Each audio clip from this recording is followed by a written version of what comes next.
Yeah, the guys, Power Guy here, and as you can tell by the video title, today we're going to be breaking down the Ant-Man and Wasp Quantumania trailer. It's not going to be a reaction, so let's talk through it at our pace. I already recorded the video, but it deleted because I didn't do it properly. So now we're recording. Let's hope you can hear everything I say. So let's roll into the front. Nope, that's a Star Wars thing. You know what? We're not going to do any promotion. Just, yeah. So back to the start. We'll full screen it. Let's look over. Know about the setting. What city is that? I'm not going to tell you. Nothing majors. This is the happier theme from the LA trailer, the first one, which is more happy days. This is more the dark side. I've already seen it through. So we see him as a public figure, but we saw again another struggle, but it's not the same identity struggle that is familiar in Marvel movies, particularly in Spider-Man. But we also do see a reference to Spider-Man in the other trailer, but not this one. So you see the red carpet thing, so the publicity of the event. Then we see the actual Gravel, his daughter. Okay, so this could be a theme actually. That his phone is saved as a young daughter. He probably doesn't see her as stature. The young Avengers she does become in the comics, as we see the blue suit. So the theme is probably a coming of age thing. Maybe the daughter saves him, who knows? This at the end it's him having to sacrifice himself to ensure his daughter is safe. But what if the daughter shows that, hey, I can fend for myself? That's a really prevalent theme.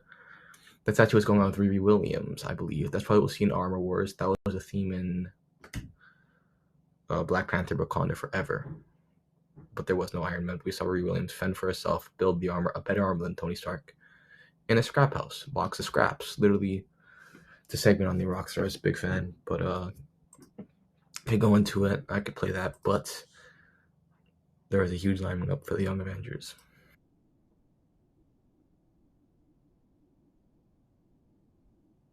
We're playing the multiverse thing again, like it did in Loki, so it's a different Kang variant. It's probably the one that's taken over, so Loki would probably happen after the fact. This is coming out February 18th this year, I believe, so Loki would have to come out somewhere in between that.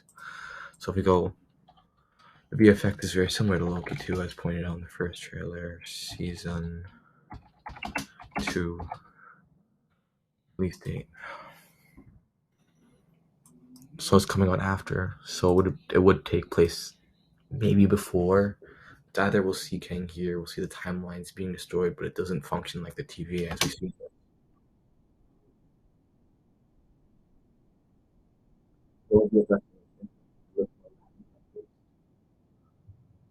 This is familiar. That's like the castle. But this isn't the more story. That's Kang, the more techie feel. Very Avatar in the blue, sure, but it looks very nanotechy in how it fades. The blue line still there. Again, going over the VFX, this is very metal and unpractical. That is not a fabric look. The actual look, if you see in the comics, Kang comics, fabric. This design actually looks pretty interesting, but I kind of prefer what they did. And yeah, that was a huge reveal, it being a Reed Richards' descendant, not son, Iron Lad. So that's a Young Avengers thing. That's probably why they're bringing up Cassie Lang right now. Maybe not. It's not shot from the perspective to show the growth of Cassie Lang, not the literal growth because she's stature, but it'll show, I guess, the destruction of not destruction, the ending of an era in Ant-Man and the beginning of stature. And so that's a very different from what the TVA has. I think it is Loki. So we go Loki TVA.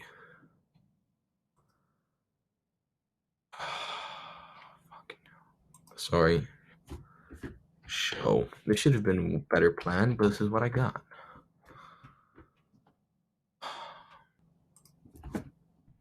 Scene. I have it in my head, but I can't exactly like just shoot him. Okay.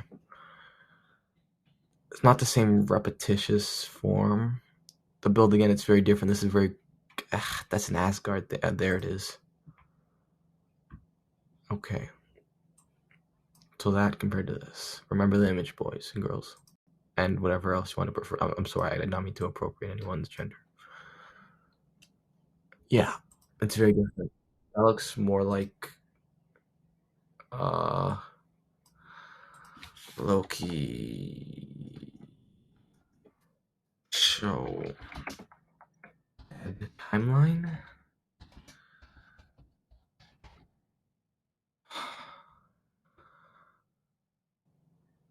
There. It looks like this place. Kind of. No, not really. Some of the rebels do, but not that. It probably exists there because I don't know what that is. It probably exists there because there's a lot of space, and we did see actually a lot of Pharaoh things throughout Loki, the show, when they showed it. And he was a Pharaoh at one point in Mortis. And in Moon Knight, actually, fun fact, there was a guy with an inscripture, which was the Immortus inscripture. It was sitting up for a while. It wasn't even a reference, but reference. Oh my god, that's literally his face. A horrible capture. Oh man. Eyebrows aren't even. That is so cool. That doesn't look like. You know what that looks like? I'm sorry. From Spy Kids. I know there was a meme. It's like, sorry guys, but everything looks like this. But this is better, obviously, everything around it. That's capture over the face. It should be more comic accurate, if I'm being honest. Probably did the math. Having a face stretch that much probably isn't practical because the way all the eyes identify a human face, it's a problem with the Luke Skywalker CGI fish situation. That wasn't even VFX.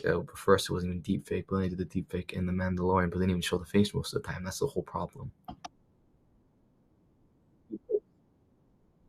How would you stretch a face with a deep fake without it looking distorted? So it has to be all VFX in every scene. That's why they have to change the angles and redraw it from every angle. Again, this looks like the end bit of the mirror dimension. Yes, just physics, where Spider-Man trapped Doctor Strange. The mountain probably is a timeline thing, like Loki. Beast the water is emerging like nanotechnology, like Kang's face. Maybe it's the same technology. Again, it might be a little bit of magic too. Loki said, "What kind of witchcraftery is this?" And there was a replay of Sif beating him up. So probably has some magic involved in this tech, and he is not a sorcerer. Weird. The portals look different than TVA too. I don't think it's going to be the TVA.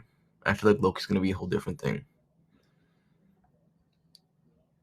It's a different Kang variant than the TVA. It's a different design.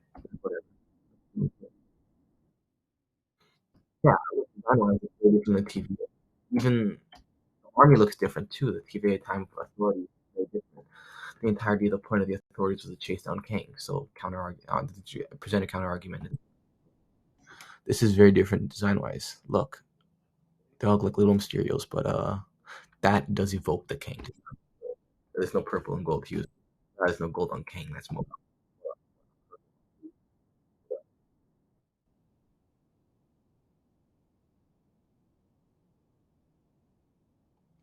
I like this. Why? Not his nose specifically. Beautiful face, don't get me wrong.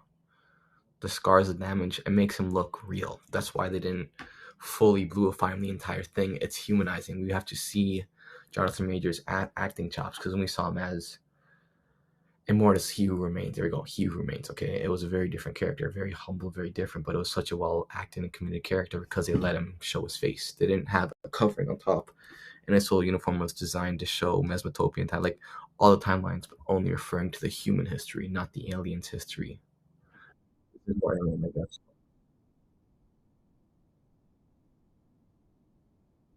Oh, there we go. Really messy. Creed reference, totally. Creed 3. We see his boxing. Creed references different properties, okay. MMA. That wasn't even a proper kick. That's an illegal kick in MMA. Is it? Yeah, to the head. Oh, that's not even a Kimura.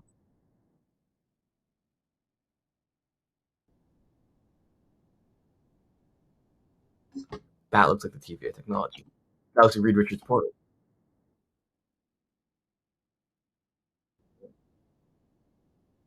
this is more like the explanation he gave us of all the other variants of himself from the 31st century. It's tech-based. This is the same development.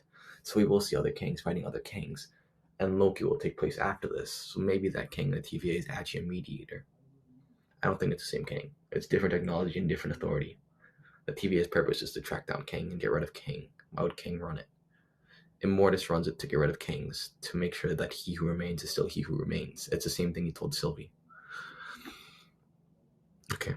It already unfolded too. We're gonna see it. With Ant-Man. I think it was a D23 trailer.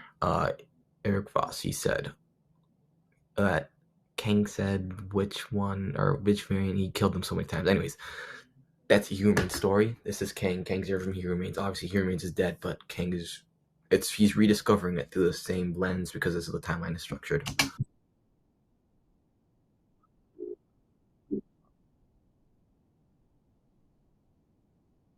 February 17th. That is sooner than I expected. That is very close. I like this background look.